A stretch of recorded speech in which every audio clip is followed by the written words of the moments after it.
કરી.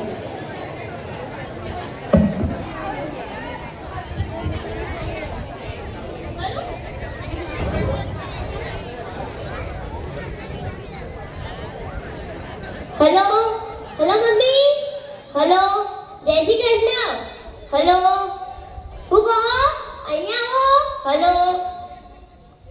ઓય ઓય બાપા રે, આ કેડોના તો કડાકા બોલી જ્યા, આ કામનો તો પાર નથી ને, ઉપરથી આ ડોસી મરહ, આ ડોસીને અત્યારે ગામત્રા હુજહ, આ ડોસી આવશે તો દાળ ભાતે મૂકવા પડશે. હેની તંબુરાને કેળો દુખો, આ બે દાડાની તો આપણે વાર ખાઈએ. ના ના, તમે તો બંધ જ થઈ જાઓ. આ ખાવાનું ના હોય એટલે બીજા કામ જ ના હોય. બૈરાને બીજા હજાર કામ હોય, હજાર. આ વાતો કરવાનું કામ, કોઈકની ખોદણીઓ કરવાનું કામ, રીલ્સ જોવાનું કામ, ટીવી જોવાનું કામ, આ બધા તમારા કામ. ના ના, આ કચરા પોતું, વાસણ, રસોઈ, આ બધું શું હમણાં કહું મારી એ કરી જાય છે? પણ હા, કહો તો ખરા ડોસી, શું કહેતા હતા? એ કહેતા હતા કે અમે આવીએ છીએ, આ આખા ઘરનું કામ પડ્યું છે. વાર તહેવારે આપણે નામની શાંતિ નથી. લોકો વાર તહેવારે ફરવા જાય, પિક્ચર જોવા જાય ને અમારે તો લારા. મારી મમ્મી નહીં, તારી ડોસી આવે છે, ડોસી. શું કીધું? મારી મમ્મી આવે છે? મારી મમ્મી? સાચું? હા, તારી જ મમ્મી આવે છે. તો જાઓ જાઓ, ફટાફટ ખમણ, જલેબી અને મઠો લેતા આવો. અને હા, અત્યારે ચા નાસ્તો કરાવવા 500 વડેલા ગાંઠિયા લેતા આવજો. અને ચટણી ભૂલી ના જતા. તારી માં એ મમ્મી અને મારી માં એ મમરો. આની માં એ મમ્મી અને મારી માં મમરો. આ ઘરમાં જે તને બધું દેખાય ને એ ઈના પ્રતાપે હ. તારી માએ અમને કશું આપ્યું નહીં. મારી મા બાપની મજૂરીથી હ. અને તારી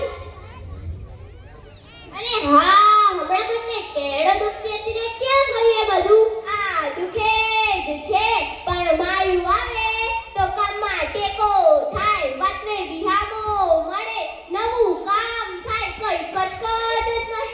તો શું મારી માં કચકચ કરે છે? તેને જે આપો તે ખાઈ લે. નાનું મોટું કામ કરે તો તકલીફ ક્યાં પડે છે? હવે આ ખોટો લવારો બંધ કરો. તમારી માને નાના નાના કામમાં ખાચા કાઢવા જોવે. વેલા નથી ઉઠતા, પોતું નથી કર્યું, કપડાં નથી ધોયા, ફલાણું નથી કર્યું, ઢીકણું નથી કર્યું. આ બધાની માં જ વાલી લાગે. હાલના સમયમાં વહુને ઘરકામ સિવાય કઈ જ કામ હોતું નથી. નથી ખેતી કામ, મજૂરી, બગડો, પરસેવો પડે એવું કઈ જ કામ હોતું નથી. બસ મજાનો મને ખબર છે, તારી વાના ગાંઠિયા, જલેબી, ખમણના મને કઈ જ વાંધો નથી. પણ મારી માના દાળ ભાત ઊંઘવામાં તારા મોતિયા મરી જાય એ કેમ ચાલે? આ ભાષણ આપવાનું બંધ કરો ના.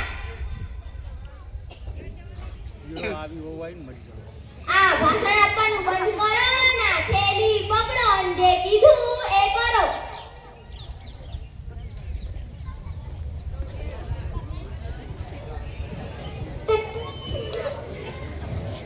આવો, જય શ્રી કૃષ્ણ, જય શ્રી કૃષ્ણ.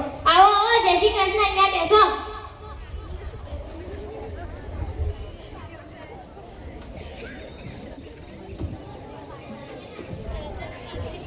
એ પાણી લેતા આવજે.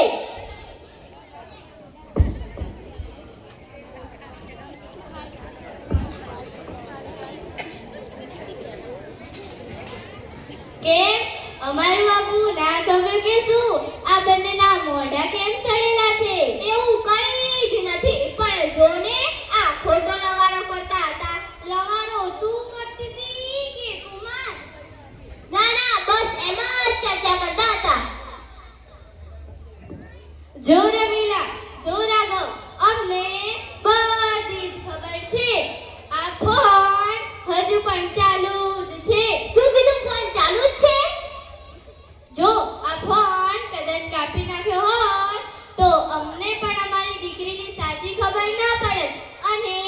તમે અમારી દીકરીને જ સાચી માનત. જો બેના, કાલે ઉઠી તારી ભાભી મમ્મી પપ્પાને રાખવાની ના પાડશે અથવા તેમની સાથે ખરાબ વર્તન કરશે તો શું તને ગમશે?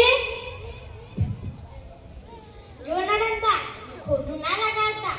જો દરેક વહુ પોતાના સાસુ સસરાને મા બાપ સમજે અને રાખે એમને, તો આખી દુનિયામાં ક્યાંય રડાગણ ના રહે અને મા બાપને રડાગણમાં જવું એ ના પડે.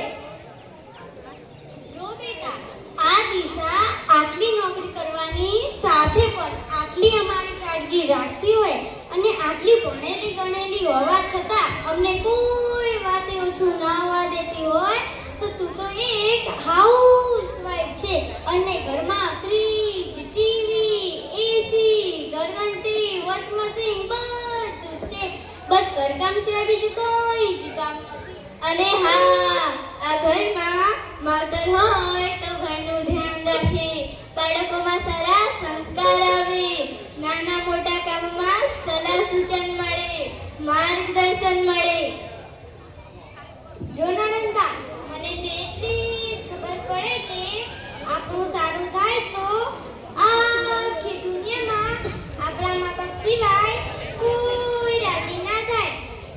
બાકી આપણે નવી ગાડી લાવીએ અને પેડા વેચીએ તો લોકોને પેડા કડવા લાગે અને પાછા બોલે કોકથી ઠોકાશે ને તાણે ખબર પડશે.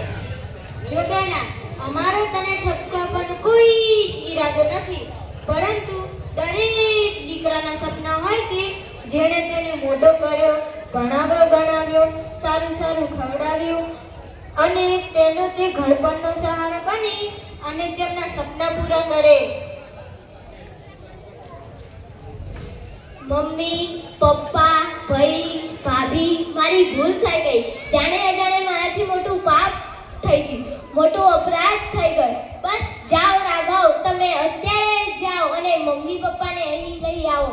બપોરનું ભોજન તેમની સાથે જમીશું. બપોરનું નહીં, હવે કાયમ હળી મળીને રહીશું અને ભોજન કરીશું. જો ગ્રામજનો, આ વાત માત્ર અમારા ઘરની જ નથી, તો તમે પણ તમારા સાસુ સસરાને પોતાના મા બાપ સમજી તેમની લાગણીને સમજો અને ક્યારેય તેમને ન દુભાવશો. મા બાપનો એક આંસુ તમને લાખમાંથી લાખ પણ બનાવી શકે અને તેની દુઆ તમને એક ફકીરમાંથી અમીર પણ બનાવી શકે. અસ્તુ.